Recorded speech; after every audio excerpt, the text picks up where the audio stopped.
Sur le chemin de la vie, j'ai vu des cœurs consumés au feu de l'anéantissement. Mais où ça?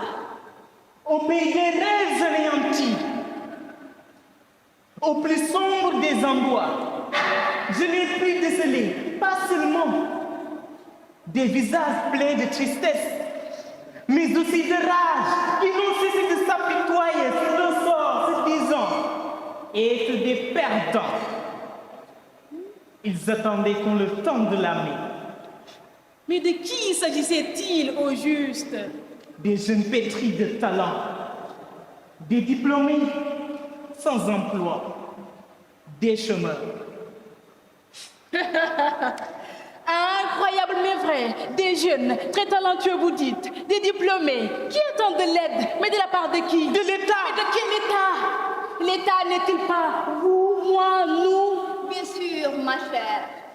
Nous devons chercher à créer par nous-mêmes le levier de la croissance économique. Vous parlez d'hier, je vous parle d'aujourd'hui. À ces pauvres jeunes, vous direz demander de prendre les difficultés de la vie et d'évoluer avec. Demandez-les de mettre à jour le calendrier de leur réflexion, sans suspension, ni perfection, mais juste avec de l'abondance. Je les invite au pays des fougueux rêves, sur le long chemin du passage, une belle maison faisant allusion à ma nation. À l'intérieur, est dirigée une pancarte dans la cour où c'est écrit « Jeunesse au cœur du leadership, jeunesse au cœur du développement ». Mais c'est quoi la jeunesse? La jeunesse, c'est l'hymne de la sagesse. C'est la brèche des idées nouvelles, celle qui se bat pour sa survie, qui tend vers le leadership et l'entrepreneuriat. Vous n'êtes pas sans savoir, vous tous, que la réussite époustouflante de M. Babacar, homme de la sédiment, en est une des meilleures illustrations. La jeunesse est celle qui met en valeur l'image du pays, celle qui innove de son esprit créatif et son audace. Voilà ce qui a permis de créer une agency de la révolution numérique, mais aussi de toutes les productions. Alors, dites-vous pour ne pas se faire comme ces jeunes entrepreneurs.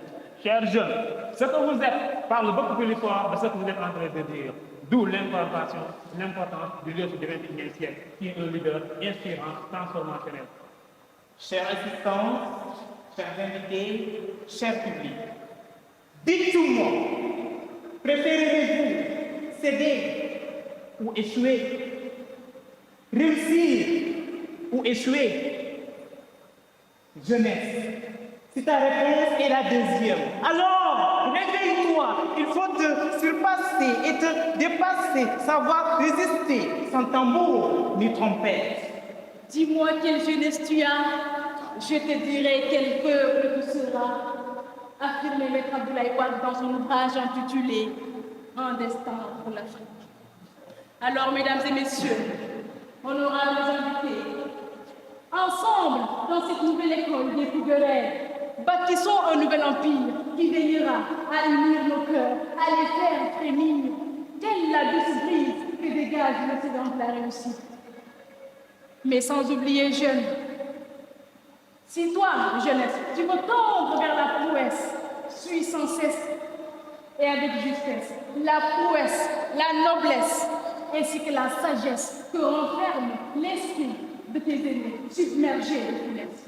Car si aujourd'hui, le séjour a vu le jour et est célébré, d'ailleurs, c'est grâce à Aura Forchip Academy, l'école mère que nous considérons comme étant la sève nourricière, cette lumière qui nous éclaire et celle que nous voudrions rendre fière. Alors, jeunesse, ayons l'audace de créer. Oui, jeunesse, ayons l'audace